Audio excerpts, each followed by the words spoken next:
Curiosity. दुनिया में आते ही हम ये सोचने लगते हैं कि क्या और भी कोई दुनिया है, क्या वो ऐसी ही दिखती है, क्या वहाँ लाइफ पॉसिबल है।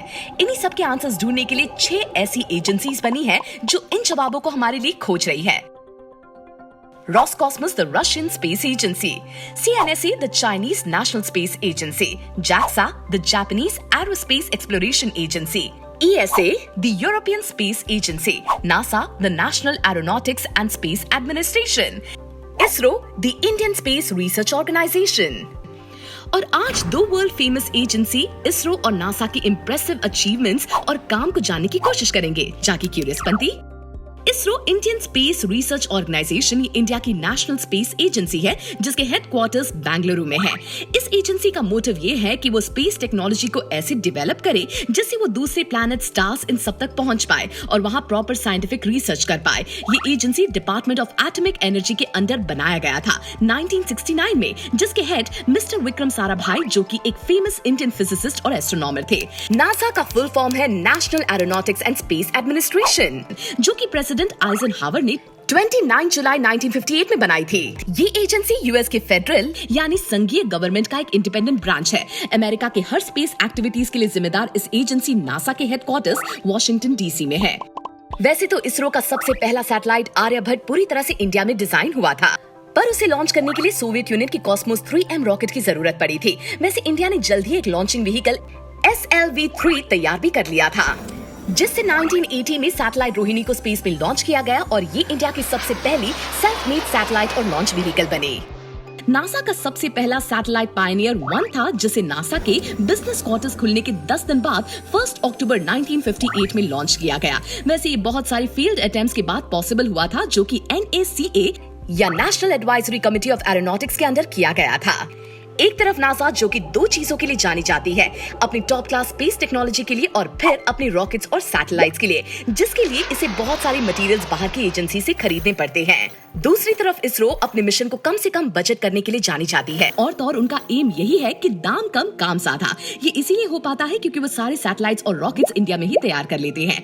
पूरी दुनिया की एजेंसीज में से सबसे ज्यादा बजट नासा के पास है। उनका 2020 में $22.6 बिलियन बजट था, जो कि पिछले साल से 5% ज्यादा है। और इसरो का बजट इस मुकाबले बहुत कम है। 2020 में सिर्फ $1.8 बिलियन बजट था इनका, जो कि नासा के बजट से 10% कम है। और यही बात इसरो के अचीवमेंट्स को इम्प्रेसिव बनाती है।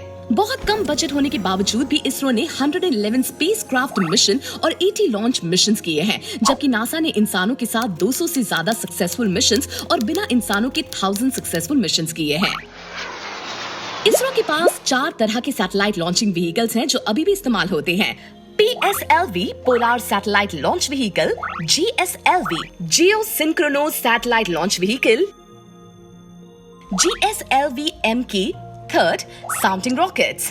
नासा के पास 10 लॉन्च व्हीकल्स अवेलेबल हैं, उनके पेलोड्स को लॉन्च करने के लिए, जिनके नाम हैं PSLVs, Atlas V, Saturn V, Falcon 9। ISRO की इस कम बजट वाली स्ट्रैटेजी ने यहाँ कुछ इंप्रेसिव काम किए हैं। चंद्रयान 1 इंडिया का पहला ल्यूनर प्रोब अक्टूबर 2008 में लॉन्च हुआ, जिसने चांद के एक्सोस्फीयर पर पानी की खोज में बहुत अहम भूमिका निभाई।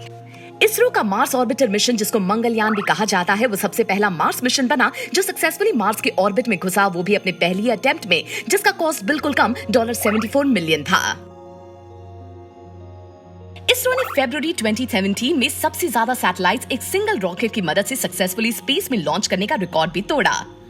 PSLV-C-37 रॉकेट को यूज करके एक स्टैगरिंग 104 सैटेलाइट सन के सिंक्रोनस ऑर्बिट यानी उस प्लैनेट के अराउंड जो ऑर्बिट है उसमें लॉन्च किया गया। हालांकि रिकॉर्ड बस एक ही एजेंसी ने सरपास किया, जिसका नाम स्पेस एक्स है, जो कि एलन मस्क की कंपनी है।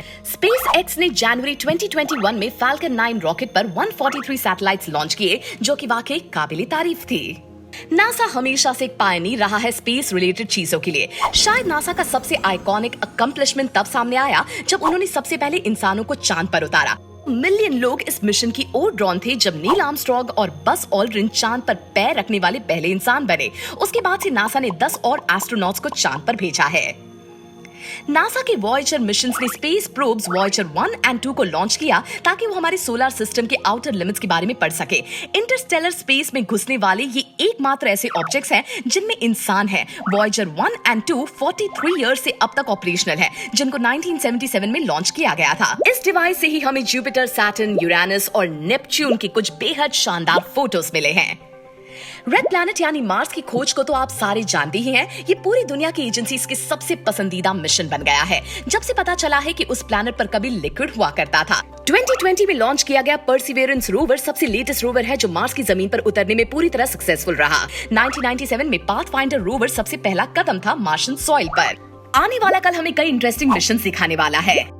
इसरो का आदित्य L1 इंडिया का सबसे पहला मिशन बनेगा जो सन को स्टडी करेगा। गगनयान मिशन के मुताबिक इंडियन एस्ट्रोनॉट्स को स्पेस में भेजा जाएगा। मंगलयान की सक्सेस के बाद इसरो ने अपनी दूसरी मार्स ऑर्बिटर मिशन के बारे में अनाउंस किया है जो जल्द ही शुरू होगा। शुक्रयान 1 जो कि इसरो का प्लान्ड ऑर्बिटर मिशन है, वो वीनस की सरफेस और एटमॉस्फेयर को स्टडी करेगा। वही नासा यूरोपियन और कनेडियन एजेंसीज के साथ जेम्स वेब टेलीस्कोप पर काम कर रहा है जो अब तक की सबसे बड़ी पावरफुल और कॉम्प्लेक्स टेलीस्कोप होगी। नासा का यूरोपा क्लिपर मिशन जुपिटर के मून यूरोपा के बारे में स्टडी करेगा जिससे लाइफ पॉसिबिलिटी को लेकर काफी मजबूत एविडेंस दिखाए हैं। ल्यूनार गेटवे नासा का lunar orbit space station, communications hub, science lab, short term habitation module और रोवर्स रोबोट्स के लिए होल्डिंग एरियाज के तौर पर सर्व करेगा।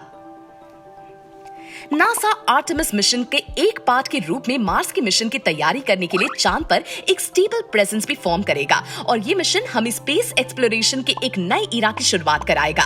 कभी कभी बिलीव नहीं होता कि हम इंसान इतने आगे पहुंच गए हैं कि ह्यूमन लाइफ को आगे कैसे पहुंचाना है इसके बारे में खोज कर रहे हैं। इन एजेंसीज का अल्टीमेट गोल हम इंसानों का स्पेस, स्टार्स और अलग अलग प्लैनेट्स की खोज, इन पर ध्यान और ज्ञान बढ़ाना है जिससे हमेशा ह्यूमैनिटी का फायदा हो।